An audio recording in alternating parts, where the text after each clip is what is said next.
Halo, Assalamualaikum warahmatullahi wabarakatuh. Semua teman-teman yang dirahmati Allah, semoga teman-teman dalam kondisi yang sehat, segala amalan ibadahnya semuanya diterima oleh Allah, dan semoga semua hajatnya dikabulkan teman-teman semua, amin ya rabbal alamin.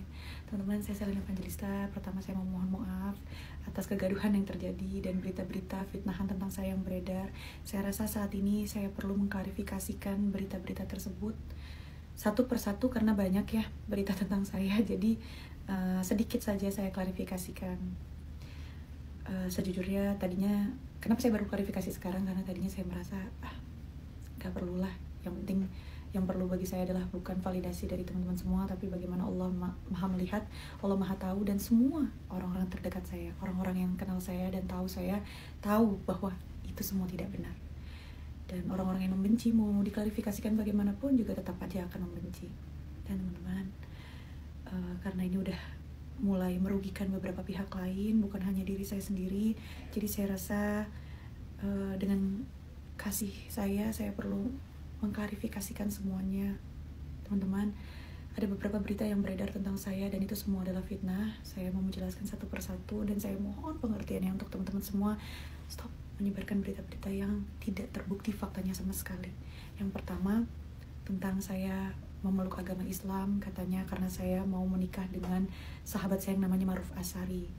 Itu semua gak benar, teman-teman. Maruf Asari itu sudah seperti saya anggap saudara saya sendiri. Kami berteman dan bersahabat udah lama, dan insya Allah akan terus bersahabat til jannah. Dan yang kedua, katanya saya istri kelima dari Bapak JA. Teman-teman, ibu dan Bapak JA sudah saya anggap seperti orang tua kandung saya sendiri. Bahkan keluarga mereka sudah dekat sekali dengan keluarga saya dan sangat baik sekali, Masya Allah. Orang-orang yang baik, dan semoga selalu dirahmati Allah. Dan berita yang lebih parah lagi, bahkan sampai ada demo bahwa katanya saya mau diajak menikah oleh Pak Menteri Agama. Teman-teman, itu semua berita fitnah, itu semua gak benar. Saya dibilang mau menikah dengan ini, istrinya ini, lalu diajak menikah dengan ini. Itu semua berita gak benar, teman-teman. Itu semua salah. Agama mana yang membenarkan menikah, punya istri 5? Itu aja udah salah, teman-teman. Jadi jangan terus, kalau udah tahu salah, jangan terus dipercaya dan dibenarkan yang salah. Dan berita tentang Pak Menteri Agama mau mengajak saya menikah itu juga gak benar, teman-teman. Pak Menteri Agama itu asalnya dari Makassar. Saya juga ada keturunan Makassar. Kakek buyut saya punya pondok pesantren di Makassar. Dan dulu Pak Menteri itu sangat dekat sekali dengan kakek saya dan sering hadir di pondok pesantren keluarga saya. Teman-teman semuanya, saya yakin semua ini adalah love language Allah terhadap saya. Mungkin Allah ingin melihat seberapa besar iman saya terhadap Allah, bagaimana cara saya menanggapi sebuah masalah, dan bagaimana saya melewatinya. Apakah saya tetap beriman, apakah saya tetap yakin kepada Allah. Dan insya Allah saya mohon doa teman-teman saya tetap istiqomah. Walaupun saya tahu diri saya ini gak sempurna, masih banyak belajar, masih perlu memperdalam lagi agama. Tapi saya mohon sama teman-teman semua, doain saya tetap sabar melewati semuanya. Insya Allah Allah angkat terus derajat saya. Kalau Allah selalu lindungi saya dari dulu.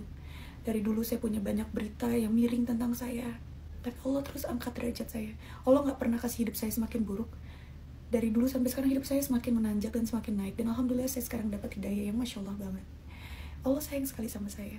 Allah maha melihat, Allah gak tidur. Dan biar malaikat semua menjadi saksi bahwa saat ini saya sedang dizolimi dan banyak fitnah yang beredar tentang saya. Dan saya yakin gak ada orang yang beriman yang gak diuji.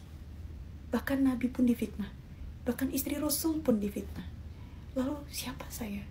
Saya cuma seorang yang pendosa, yang berbuat dosa, yang masih belum kuat imannya, yang masih banyak belajarnya. Jadi saya yakin kalau Allah gak akan pernah ninggalin saya. Ujian ini pasti akan hilang sebagaimana saya menjalannya dengan lillah.